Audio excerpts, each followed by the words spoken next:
soon. So everybody just hang on for a minute while we make sure that we're live. Thanks for being here with us if you're already there. And somebody wants to join the group. Could it be May? So it's your dad. I'm gonna let your dad join. Make sure. Oh, it's on. My mom is on his account because my mom doesn't have Facebook. Be in here with us if you're already there. Okay, so now I hear us. So that's good. All right, so we are live. Join the group. Could it be May? So I need to know. It's your dad. I'm gonna let you. There's a lot going on here. Audio wise. Okay. So we're officially live. Sashee and Nancy, can you still hear me? Okay. Yes, I can hear you. Yeah, there was a little bit of echo because I think it started playing. Yep. Yeah. All right, cool. So we are live, and I see that we already have a few people who are joining us, which is great. Hi, everybody. Nan, you want to explain that link first? Yes. So we just put a link in the comments. It says FAQ Be Live TV. If you click on that link, it will allow Be Live to access your Facebook account so that when you comment, we can see who's commenting. We can see your name, because otherwise we don't know who you are. But if you're not comfortable with that, don't worry. We'll keep an eye on the Facebook feed too, so you don't have to feel committed to giving your information to anybody, because we know the world is a scary place. So see what makes you comfortable, everybody. So we are so excited today because we have as our guest Sashee Chandran, who is honestly one of our absolute heroes in the world. She's amazing. When we started the Passionistas project, our number one plan was everybody we interviewed, we were going to ask them to nominate another woman that they knew that they thought we should interview. And our very first interview was with Natasha Case from Cool House Ice Cream. And at the end of her interview, she nominated Sashee. And we will be forever grateful to Natasha for that, because not only is Sashee an inspiring businesswoman, she's probably one of the most supportive human beings we've ever met in our life. And she's the kind of person that, even though she's so busy with her company Tea Drops and was the Tory Burch fellow from last year and is on, QVC, I believe, right, Sashee? Is that right? Mm-hmm. She's got a lot going on, and she always takes the time to check in with us and just say, like, hey, was just thinking of you guys, want to talk next week about how it's going? And we're like, really? So, and when we had an idea to start a store on our website, and we thought that was a really cool idea. We met with Sashee, and she was like, what you should really do is have a subscription box, which had never occurred to us and has now changed our lives. So please welcome to our live event, Sashee Chandran. Thank you, ladies. And you should know that the feeling is mutual. I think the world of you, and I think that the mission that both of you have in the world to just bring attention and spotlight to amazing women doing incredible things is very dear to my heart. And it's just been fun to watch you guys expand that list and other women who are recommending, some of their sheroes, and just being able to watch this transformation for you guys and the introduction of the Passionistas box and all the success that comes with that. So I feel the feeling is very mutual. Well, we have to thank you too, because you've nominated some great women. We just had Ramona Harvey on last week on a live chat, and she was amazing, which I think you saw. And Sashee also honored us with podcast by nominating her mother, May, to be a guest. And if you haven't listened to May's episode yet, go and listen to it right now, because May is one of the most incredible people you'll ever meet. She had one of the most difficult childhoods I've ever heard of. And she has built this incredible family and this legacy in her family that will last for generations and generations to come. And I'm sure we'll talk more about May as we go on. But it really, to welcome us into your family by introducing us to your mom and your dad, Bala. And, now we see pictures of your niece. And, we feel very, as sisters and people who, family is very important to us, obviously. It meant a lot to us that you would do that. So thank you. And Yeah. Bala, if you're listening, hi. Well, thank you. Hi, Bala. Because I also think that one of the amazing things you two do is give a voice to stories and women that may have been overlooked. And I think that my mom has an amazing story to tell. I mean, her journey here and everything she's endured, and the fact that like my brother and I are privileged enough to live the lives that we do because of her sacrifice and the mother she is, that doesn't get enough recognition. So I want to thank you for giving that spotlight and attention to stories I think that are worthy of hearing. Yeah. Well, yeah, part of our intention with this is to talk about all of the varied definitions of success. Success doesn't necessarily mean you run a Fortune 500 company. Your mother gave up a quote unquote successful career to concentrate on making sure she had a loving family and a supportive home. And that's more important, I think, than what anybody else does. So we really want to spotlight artisans and homemakers and Fortune 500 business owners, anyone, but especially those people that don't really get the spotlight. So we love that you appreciate that. And she makes a damn good marmalade and scones. Oh my God. And scones. And apple pie. And everything. We went to May's house, and she said, "I'll make a little lunch before you come over." And there was me and Nancy and Sashee and May and Bala, and there was enough food for like 50 people. It's a feast. It's, she's feeding a small. Anytime she cooks. Yeah. So Sashee, let's talk about you. So tell everybody what you're most passionate about. Most people might think that I'm most passionate about tea, but I think what I'm most passionate about is community and connection and the things that foster that. And so for me, point of connection, when I say connection, I mean connection to myself and connection to others has always manifested through sharing a cup of tea, whether it's with my mom or my family members or my best friends. It's always been this communal element that brings us together. And so I would say I'm most passionate about connection. And I know that's a very broad word, but it's really about, being rooted and grounded. Yeah. And it's even more so important right now, and all the creative ways people are finding to stay connected is really inspiring, I think. Yeah. I mean, just,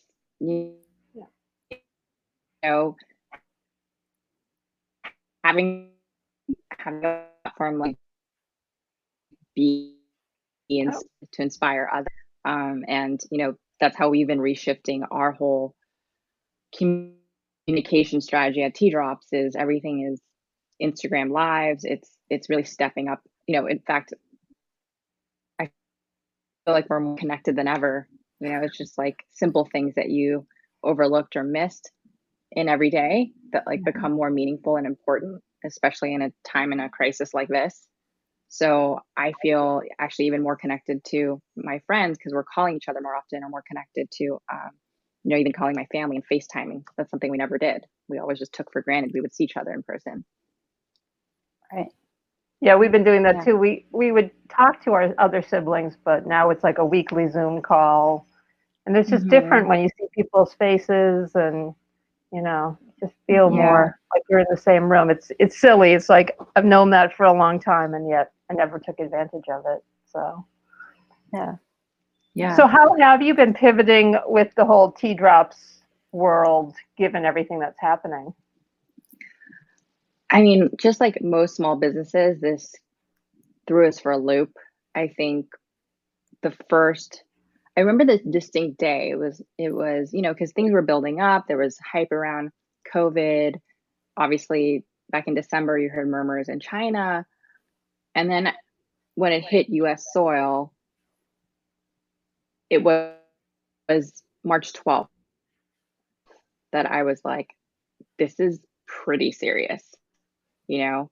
Um, I had just, the biggest trade show in my industry, which is called Natural Fruit Expo West, had been canceled that week prior. And this is a trade show that brings in 95,000 people from all over the world. And 2 days before it was supposed to happen, it was canceled. Wow. And it was that point, and then a few other things that I'm like, this is pretty, this is serious. And then that next day, I decided to have my whole team work remotely, not go into the office. And I kind of realized the severity of it from a business standpoint, because before it was just like, oh, safety precautions and like, watching out for the safety of my team members. But then now I was like seeing everything shut down, all your favorite restaurants, all your favorite stores, just seeing the world kind of go dark in a matter of what seemed like days, that really puts into perspective so many things. But for me, from a business standpoint, it was like, oh, I don't know if the world is ever going to be the same, and not in a bad way, but just that the normal course of how we do business and what is deemed important to people is going to fundamentally change. Yeah. So we've been reeling from the ramifications of what that means for our business, cutting just being very transparent, because I'm sure there's a lot of business owners who are watching this, cutting our budgets very significantly, making difficult decisions of, I had to let a team member go. We all collectively as a team underwent salary reductions, and just really thought it actually puts into perspective, like, what's essential. Because so many of these decisions you're making in a business, like, oh, should we do this brand redesign? Here are the pros and cons. It becomes very clear in that moment. You're like, well, there's no budget for it. So if we want to stay in business, that's got to go. Or, like, it puts into perspective the decision you were just kind of, why were they such big decisions? Right. Yeah. When you really think about it and you're forced to confront like what's really essential, those decisions become so much easier. Yeah. Right. Yeah. Was there a decision that surprised you the most? I will say the reaction to a decision is what surprised me the most. So, right now you guys have visited our office where we work, and we've it's a co-working space, and I just had to let our office know as soon as I saw this happening, like, we're not returning. Like, this is at least going to go on for the next couple months. We have to break our lease. And that's been, we've been at that location now for almost 3 years now.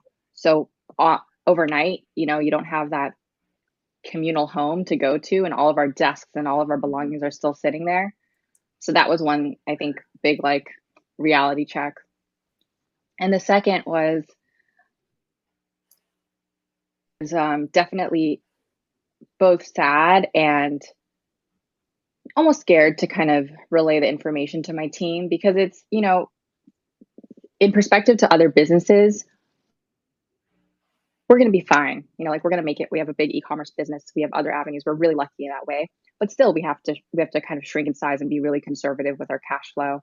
And that involves, making the decision that we all have to take a salary reduction, myself included, but conveying that to a team that's already under high stress, has had their own internal world shaken up. A lot of the team members on our team are moms. So like, imagine having 2 twins, 5-year-old twins running around while you're trying to get work done. Like, already this is a stressful time. So I'm going to then deliver this information. I felt scared, and I felt like, did I fail them? Could have this been avoided? And I think just realizing after I delivered it that everyone was so thankful and supportive, and they asked me like, well, how are you doing amidst all this? Like, it was really, the surprising part of it was that their response, which was like, yeah, like, we're in this, we're going to figure this out, and we're in it together. So I feel that was like a really, beautiful, unexpected part of all of this. Well, it seems like you have such a tight, good team. You're such a kind boss that everybody knows you would never want this to be what was happening. It's not like you've been waiting for this moment to slash everything and get rid of everybody. It's like everybody knows you and where you're coming from. But I can't even imagine having to do all that at this time. And I think also communicating, like, in this time, this is where your trust in me really comes into play. Like, I need you to trust me that I'm going to do everything I can to get us back to whole, and trust my decision making, and that I wouldn't do this unless I felt it was what was really essential for all of us to get through this together collectively. Right. Well, and I just want to remind everybody, if you have questions for Sashee, please put them in the comments. Do not miss this opportunity to ask Sashee any questions that you have, because she is, as you can tell, very generous with her thoughts and information, and really, really, really, really smart and good at what she does. So don't miss out. But why don't you tell everybody kind of your background and how Tea Drops started? Sure. So I don't have a background in tea or food manufacturing, but I was my background prior to my working background is that I was born in California to immigrant parents. So my dad is from Sri Lanka. He was actually born on a tea estate. My mom's Chinese, and we'll probably get into a little bit of her story, but she immigrated also to the US. My parents met at UCLA in California and started their life together. So I was born in Los Angeles, and because those two countries at one point in time were the largest tea producers and exporters in the world, I was exposed to tea culture from an early age. And as I mentioned in the beginning, Moore's tea is this point of connection to community, to my relatives, to kind of childhood memories and almost emotions as well. It was this kind of, it just tied everything together for me. So I always had this love for tea that persisted throughout my childhood and my teens. It would be, point of gathering for my friends. We would always make chai tea together. And then it was really when I started working in a more formal office environment. One of my first jobs out of school was at eBay in Northern California. And I was in this rotational management program. So it was very fast paced. I was running meeting to meeting, still trying to make whole leaf tea at my desk, and realizing, I had a kettle on my desk. I had a strainer. I had the loose leaf tea. I had this steeper clock. So it would, you could set it for 3 minutes, 7 minutes, whatever the steep times were. Then you would have to, add cream and sugar and all the fanfare around it and run to your next meeting. And I realized, like, wow, this is like a lot of work if you're on the move and you're on the go. And so that was my first like aha moment of, why isn't there an easier way to make whole leaf tea when you're on the go? And I started exploring different options at my grocery store or even online, and I didn't see anything that like really fit this hole I felt that I was feeling. And then that sent me on this path of experimenting in my apartment kitchen over the next year and a half with different tea blends and varieties. And one thing led to another. And that's when I developed our first tea drop, which was the chai spice. Because I was very much in love with the chai profile and the set of spices.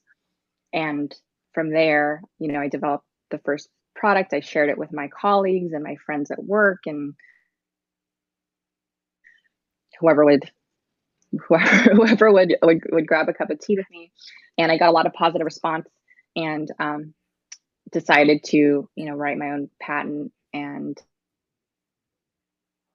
I submitted it through a business resource center and would sell this at farmers markets, at artisan shows. Around that time, my mom, would fly up to the Bay Area and be with me and was helping me manufacture these in my kitchen. And then, long story short, I've just been at this for the last 4 or 5 years, pounding the pavement, and we've grown into definitely over 1,000 retail doors. Obviously, right now that part of the business is suffering a bit, but we sell online on our website, on Amazon. We've been on Home Shopping Network, QVC, and we've been very lucky to have the support of a lot of amazing organizations like Tory Burch, like PepsiCo and Frito-Lay, and have been able to win grants and fund ourselves. Yeah. And describe what a tea drop is. Duh. So a tea drop is a bagless whole leaf tea that dissolves in your cup of hot water. So it is shaped. They come in fun, whimsical shapes like hearts, stars, and flowers. And you take one and you drop it in hot water. It's like a bath bomb, except it's tea, and you're really retaining the whole leaf experience. So you're getting the full nutrients and antioxidants of the tea leaves when you consume the tea drop. So the benefits of it steeps instantly. It's more eco-friendly, so you can take it, whether you're on the go or at home. And so you're reducing about 20% less waste than a traditional tea bag. And we have really fun, unique varieties like Rose Earl Grey, Citrus Ginger. We just have a new dessert collection we launched, which is Orange Cinnamon Roll, Aloha Pineapple, Chamomile. A lot of fun varieties. We kind of do a twist on traditional blends. And they're delicious. Delicious. Thank you. Good. Yeah. Everyone is better. Every time I think like, oh, this will be my favorite flavor. And so Yeah. the next one is even better. So Yeah. it's so good. Thank you. So tell us a little bit Sasha. about the Tory Burch Fellowship, how that came about and what it was like. Yeah, so Tory Burch is a notable fashion designer in the industry. And, she's built over the past 15 years this billion-dollar company. But when she first started as an entrepreneur, her mission was always to build a platform to help other female entrepreneurs. And through obviously building the business and getting the accolades that she has, she was able to finally make that dream a reality. And so she started the Tory Burch Foundation, which provides capital resources, but also business resources to budding female entrepreneurs at all stages of the journey. And every year she has what's called her fellowship, where she invites female entrepreneurs around the country. There's an application process. So our particular year, I think that there were over 1,000 applications. She narrowed it down to 30 and then 10. And the top 10 got to fly to New York and engage in a 3-day workshop with some amazing, notable business experts, from Seth Godin, who's a marketing genius, to people on the Tory Burch leadership team. And then the fellowship culminates in a pitch to Tory Burch, in front of Tory Burch herself and 3 other judges that are very esteemed. So we had Adam Glassman, who is the editor of Oprah Magazine, Stephanie from Fast Company, and some VC investors too. And I ended up pitching that day with 10 other women, and we were really lucky and worked really hard at it. But obviously, we're really lucky to win the $100,000 business grant from the Tory Burch Fellowship. So that was a huge just moment of validation for us at that point. What's interesting about Sashee too that you guys don't know is that when we met her, which was over 2 years ago now, I remember part of your story being that you used to be really shy and not like to speak in public. So I can't imagine how intimidating it was to stand up, even though now you're obviously, overcome that to a certain degree, but like to stand up in front of those people and to pitch yourself. What was that like? No, I was first in line. So you don't even know what to expect, because you go in this room, they have you wait in the corridor, then you go in this room. It's like, imagine an empty room, one of those New York warehouse style It's like flash dance. style. It's designed all Tory Burch. Yeah. And then it's Tory and these, 4 other judges. I was shivering for sure. And there was a moment where so that morning I had a pitch already, I was practicing. We had a pitch coach, all of that was set and ready to go. And then I just didn't feel right about the pitch the night before. So I got up at 4 a.m, the morning of the pitch competition. I rewrote everything. I think you had like 4 minutes to pitch or something. I rewrote the entire pitch, tried to memorize it in the 3 hours because I had to get ready by 7 a.m. And so that's what I was delivering during my pitch, was my revised pitch, but I forgot my lines in the middle of it and I forgot the flow. It was just so intimidating. And so I remember I had to say, like, I need a moment to kind of recollect and recenter during the pitch. And then I went on and delivered the rest of it. So that's why, I came out of that room just thinking like I blew it, and just feeling, I was not expecting this. Like, there are certain times when I'm like, oh, I think I have a chance. Like, this was so out of left field for me, the fact that we ended up winning it and all of the amazing,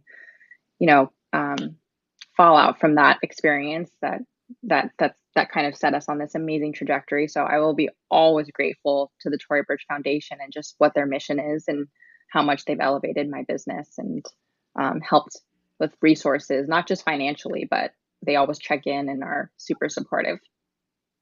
That's so cool. What was the biggest thrust of the change that you made to the presentation? And do you think you would have still won if you had gone with the older version?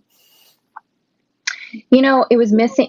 My original pitch, I realized, was so metrics driven. It was all about like the business and what we had done with very little resources and how we had grown, doubled our growth and almost like the financial trajectory we were on.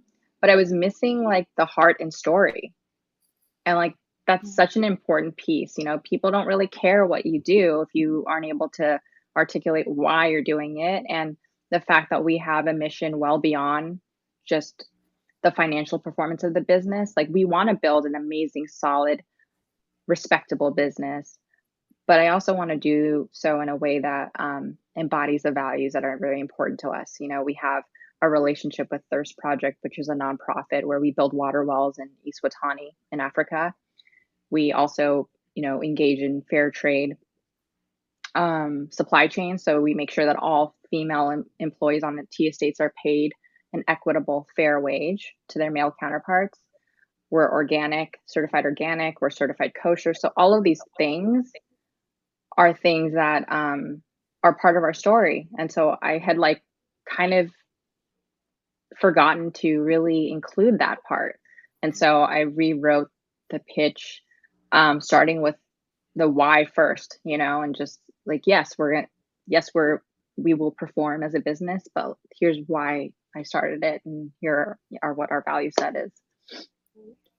So people, are you getting it? Are you getting why Sashee's so awesome? She didn't believe us before. So we have some questions. People want to know, do the tea drops completely dissolve in tea? Do they have in the water? Do they have sugar? And do you have a sampler of tea flavors? Yes. So I'll answer that one by one. So because our teas are made with genuine tea leaves, it's not freeze dried or chemically altered, you will have some tea fiber. That's the ground tea leaf sit at the bottom of your cup. And so we always recommend you use boiling water, because the boiling temperature is really what truly steeps the tea and will enable the tea leaves to sit at the bottom of your cup. We do recommend you drink the tea fiber because it's very nutrient rich. It's actually an Asian culture. That's what they do, is they consume the last bit of the tea leaves. And our current tea drops line is lightly sweetened with our organic sugar. We do have an unsweetened line called Tea Sprinkles right now, and we're launching in Q3 because we pushed back the date just given everything that's happened. We're coming out with an unsweetened tea drops line, so that will be available to purchase on our website by October of this year. Wow. We have a lot of our followers we know are foodies. So, how do you, I'm always, I like food stuff too, so I'm always interested, but it's like, how do you develop the flavors that you come up with?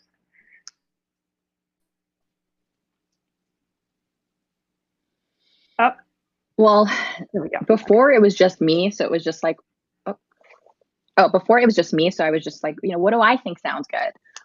And that's how I came up with the chai spice. That's how I came up with the citrus ginger, the rose Earl Grey, because I always loved Earl Grey, and I wanted to mix in the rose buds and rose petals.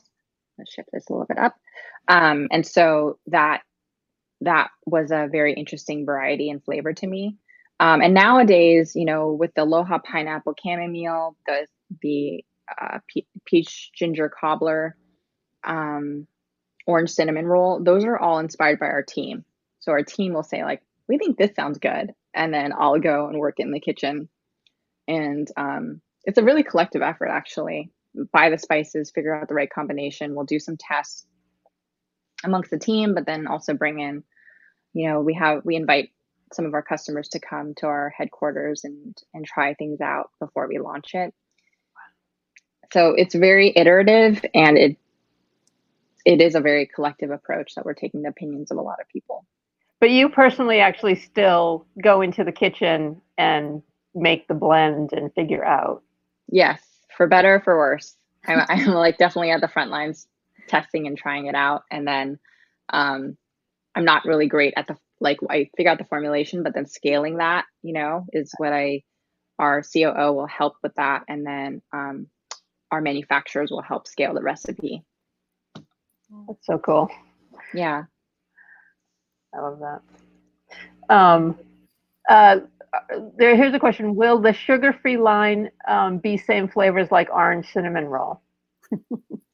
Well, not orange cinnamon roll specifically. We're actually launching it with our best sellers. So our best sellers being the rose Earl Grey, matcha, citrus ginger, and sweet peppermint. Well, it won't be sweet peppermint, it'll just be peppermint now. Mm-hmm. So those 4 are what we're launching with initially. And then as it gains more momentum and we're like, okay, this is what we really want to run with, we'll then add on orange cinnamon roll and all of the others too. Excellent. So our diabetic listeners, which I know it's been a long time coming. That was a diabetic listener that asked that question, so she'll be very happy to know. And orange cinnamon rolls are very important in our family. So. Yes, they are. Oh, yes. They are. Yeah. So now you didn't answer the question about of varieties and taster. Yes. Okay, so we have a couple different sampler options, we call them. So it gives you a chance to try our entire selection of teas and figure out what you want. So I first recommend we have something called the Ultimate Sampler Kit that's available on our website. It's $17 and it comes with over 10 different tea varieties of basically our whole collection of tea drops. So you can try everything and see what you like. You get one of each. And then if you want something that's a little bit more formal, that's giftable, we have our tea sampler wood boxes. So they come in these beautiful, sustainable, it's made of the princess tree, so it's compostable. You can recycle it. Wood boxes, and that comes with 8 drops. And I would start with that. It features our best sellers. So it comes with the rose Earl Grey, citrus ginger, sweet peppermint, and matcha. And that is $15 on the site. And what is the site, Sashee? It's www.myteadrop.com. Excellent. And where are you on social media? You can find us, so it's at myteadrop across all handles. Twitter, Instagram, Facebook. We're going to explore TikTok if you guys are on that. We are not. Our nieces. We're on the TikTok thing yet. Are you on Pinterest? We're on Pinterest as well, yeah. So that at myteadrop as well. Pinterest.com/myteadrop. Excellent. We have a question. What is the princess tree? Someone asked. The princess tree is a Japanese, it's a tall, kind of looks like a bamboo tree, but it's not.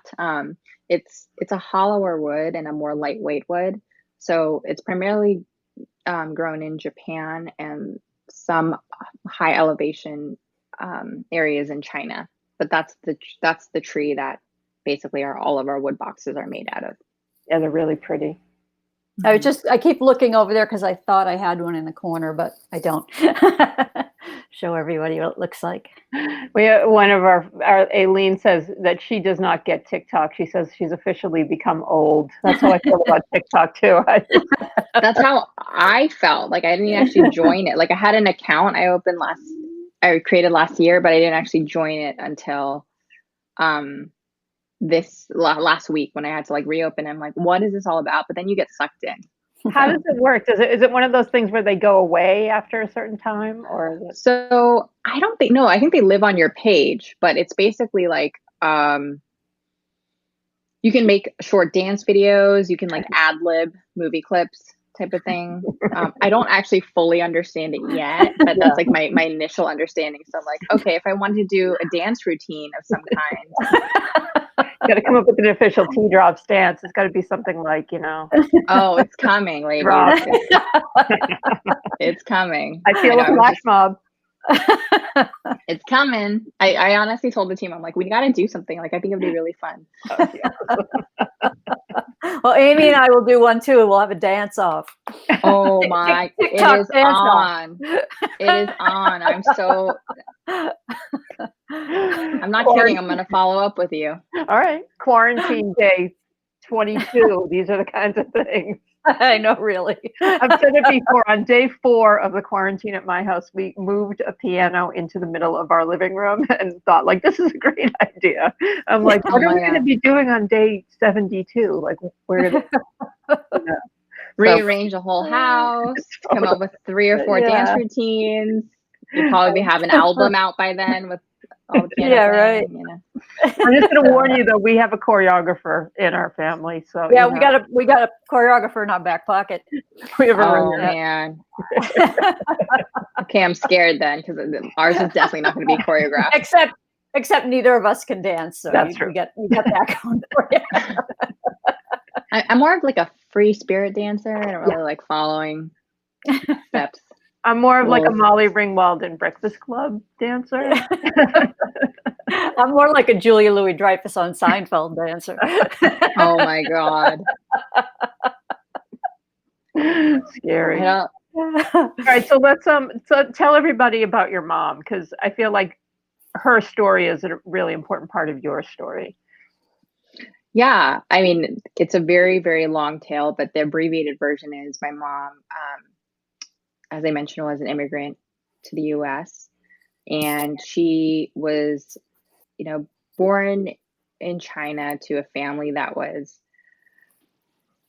just a traditional, I would say, traditional for that time, Chinese family where girls were not as, I would say, valued. So early on, there was a age difference of 18 years between her and her brother. So when she was 3 years old, her parents had decided that they wanted to move to the US to just pursue a better life. And it was really challenging to also bring her along because they were just going to figure out, they were going to stay with a family friend, figure out what they were going to do. And it would be challenging to bring her. So my grandpa, her dad, ended up selling her birth papers and leaving her behind. When you don't have birth papers, it's also hard for you to come to America, and left her with a not truly a foster family. It was a family friend, but left her in Hong Kong with another family that already had, a set of kids of their own, multiple kids actually. And so she grew up with them until she was 8 years old. So just at a high level, you can kind of tell, being disconnected from your family at such a young age, not really being valued because you're a girl, and then living with a family where you, it never is going to mimic the love of your true family, and feeling that level of abandonment, before she was able to come to the US. And she was only able to come to the US because they basically had to like falsify her papers or make up a story to the government for her to get, get her passport. And she came over with a relative, reunited with her family. But her dad was always pretty, I'm going to use the word negative, like that doesn't even begin to describe just how tough he was on my mom, and just what I would consider a nasty father he was, just telling her she would always excel in school. She got into UCLA and wanted to go to UCLA, and he just said, I don't know why you're going to college. You're never going to amount to anything. And all through her years, when she moved to Massachusetts, is where the family ended up running a Chinese restaurant. She worked in the restaurant from when she was 8 through her teen years until she went to college. So you can imagine the true immigrant story to America, working those long hours as a kid, still excelling at school, still not being really good enough in your dad's eyes, and everything that can harbor, that resentment that can harbor in a child. But I think, my mom made the decision that when she moved to California, she was really going to disconnect from the toxic side of her family and start a new life and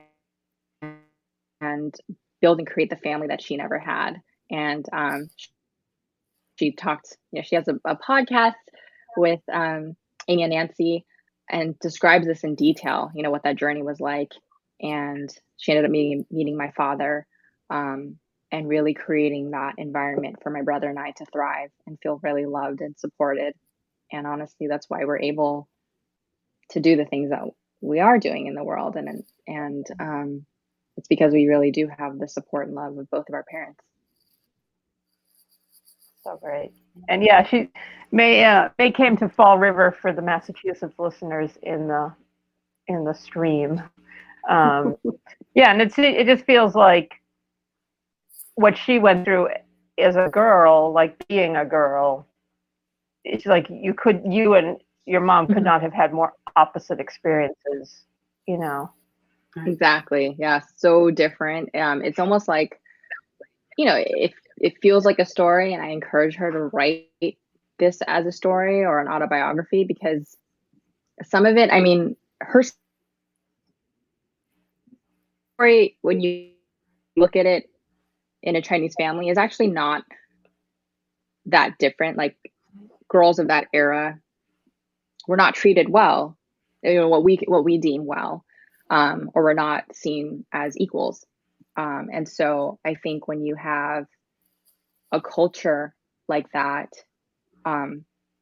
it's just hard for me to envision and imagine, because we grew up so differently, where opportunities were endless. But I do think her story, it's not unique to that culture, but it is unique in the eyes of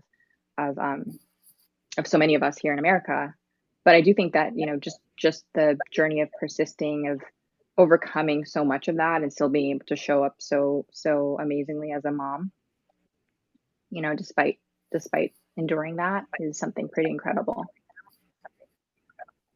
Yeah, I think what makes her story unique is what she's done with her life and what you guys have done with your lives as a result, Yeah, my mom is like, really a creative extraordinaire. Like, yesterday she made us all face masks. She sewed them.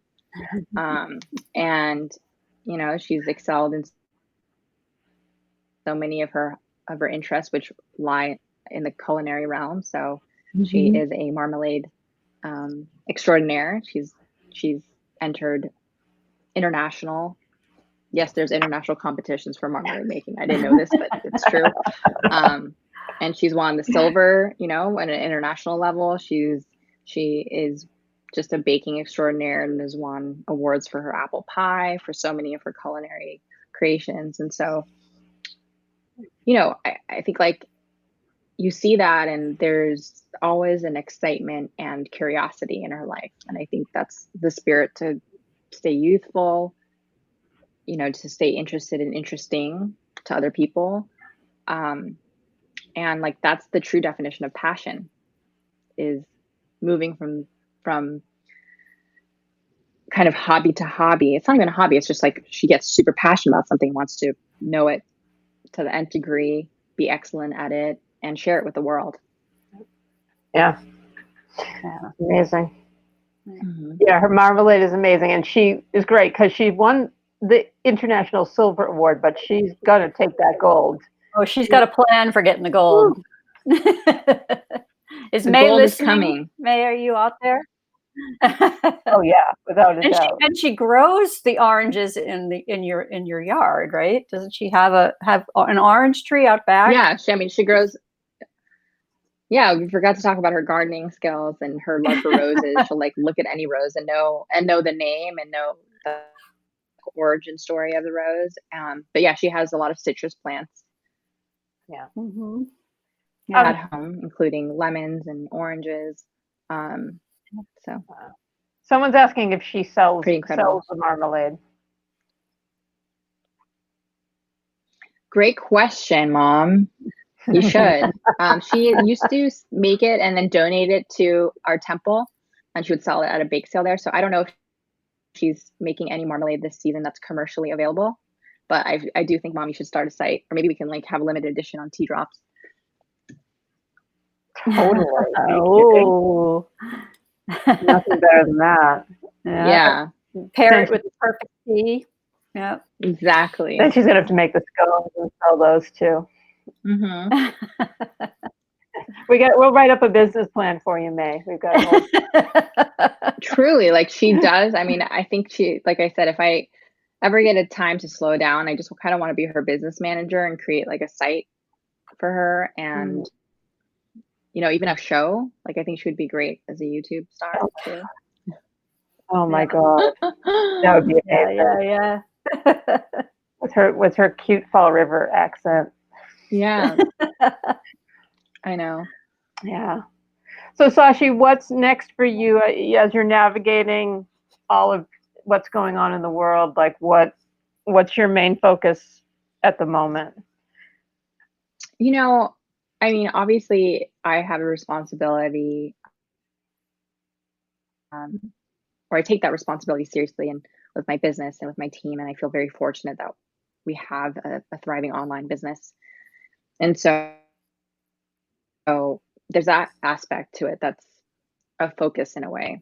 But I think on a broader level, I think this has beckoned all of us to slow down a bit, to reshift our everyday routines.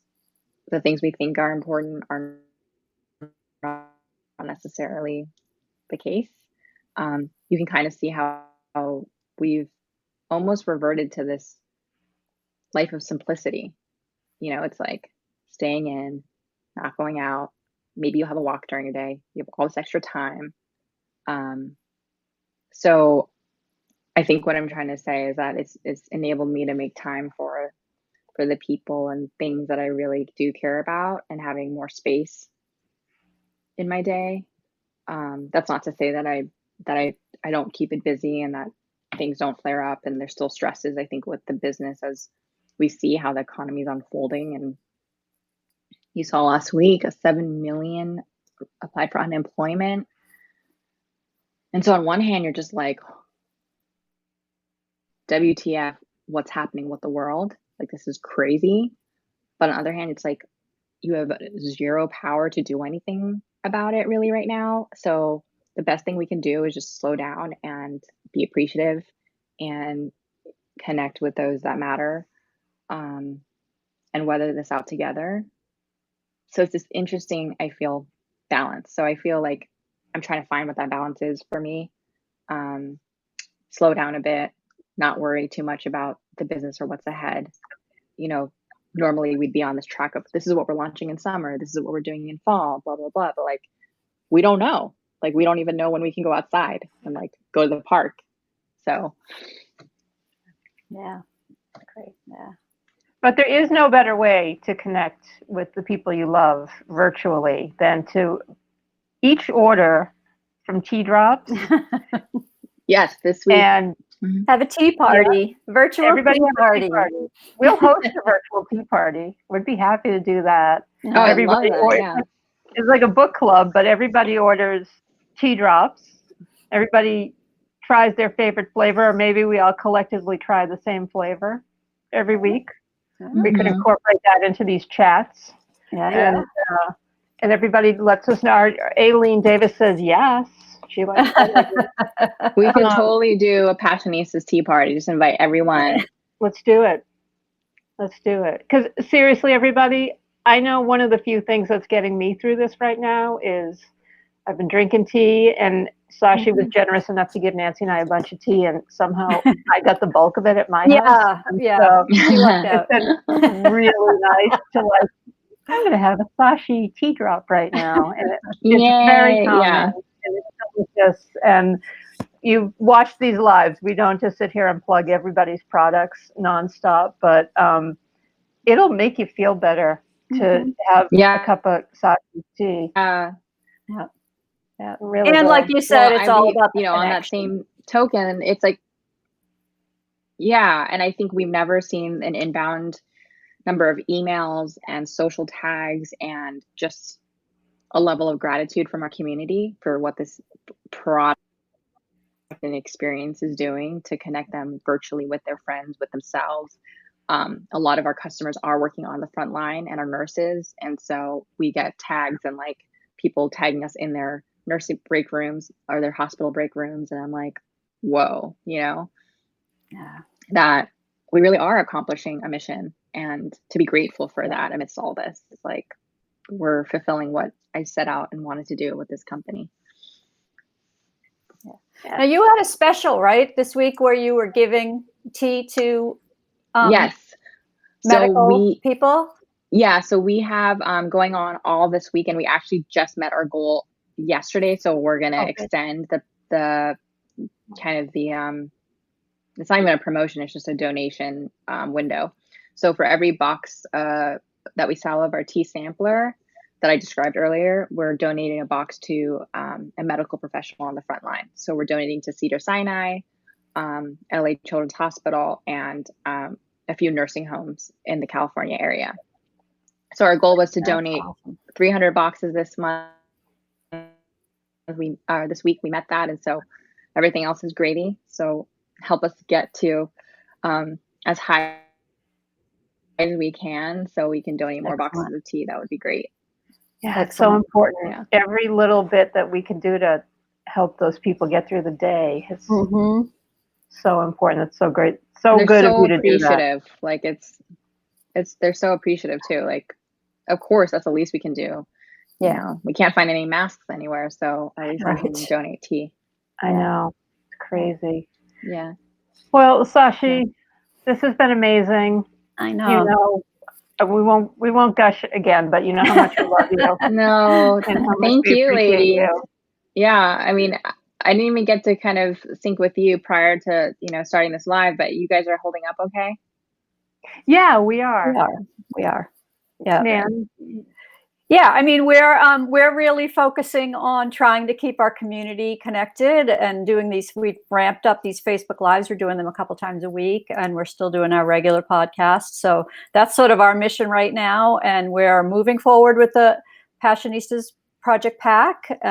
We're going to scale it down a little bit, but our intention is to keep it going because it's just so important to support these female entrepreneurs right now. Like they're all going to need the help. So we're motivated to keep that going, even though we might have to scale it back a little bit to get through this. But so we're good. Yeah, I know. Yeah. Well, love your mission. Thanks for supporting me throughout, these entire past few years, and anything. Always giving us the spotlight, whether an entrepreneur, an artist, or anyone just doing noble work in the world. I think it's pretty amazing. Well, thanks for always being supportive of us too. So, thank you all for listening. We are going to talk to Sashee and plan a tea party. And we'll let you guys know in advance, so you have plenty of time to order your tea drops. And we're offering free shipping Good. indefinitely. So free shipping. Oh, excellent. Great. That's good to know. And donate to a medical professional on the front line. Yeah. Excellent. Love it. Great. Perfect. And it's tell everybody just one last time your website, your social media handles, so everybody knows where to find you. So if you want to follow us on Instagram, Facebook, Twitter, our handles at myteadrop. And I encourage you to follow it because we don't just promote our teas, but we also have recipes. I just made our chai spice banana bread earlier this week. We're always coming up with new creations, whether it's cocktails or baked goods. And then our website is www.myteadrop.com. And we have an array of different teas. We also have a subscription box too that we just launched earlier this year, all around self-care. And so notable self-care experts every month. This month was my friend Lisa, who is leading us through a meditation, and you also get, you know, a surprise gift, which is something along the theme of peace amidst the chaos. That's this month's theme. So, you know, that's something that is just as important to us as, yes, the tea experience, but also just providing value added, calming content around self-care. Love that. Excellent. Is that a monthly box? Yeah, it's a monthly box. Okay. I can't give hints on what's happening in May, but I'm very excited about May. In the past, we featured Dr. Gary Chapman, an interview with him. He's the best-selling author of The 5 Love Languages. So he was in our February box. It was all about love. We featured Natasha and Freya of Cool House, and they gave a free pint of ice cream in the subscription box, as well as a great interview. There's actually an online interview I did with them, which was like so good. If you're an aspiring entrepreneur or just like want to learn more about how they got started, they have a really funny story. And then, yeah, we just have notable experts across the board. And I like to bring in some of my friends that are doing really interesting things. Like I have one friend named Katie who runs what's called the Reset Ritual, and it's DIY home retreats. So you don't have to go anywhere, but you can create your own retreat space and schedule and routine. Oh, that's cool. Love and that. So, yeah, so there's always something. Yep. So excellent. Come check it out. Excellent. Awesome. Right. Well, thank you, Sashee. Well, thank you, Sashee. Thank you, ladies, so much for including me. Thank you. A pleasure. Sending you love. Nancy, you want to sign off? I will. Say stay safe, stay home, stay healthy, and stay passionate, everyone. Love you all. Bye, everybody. Bye, Sashee. Bye.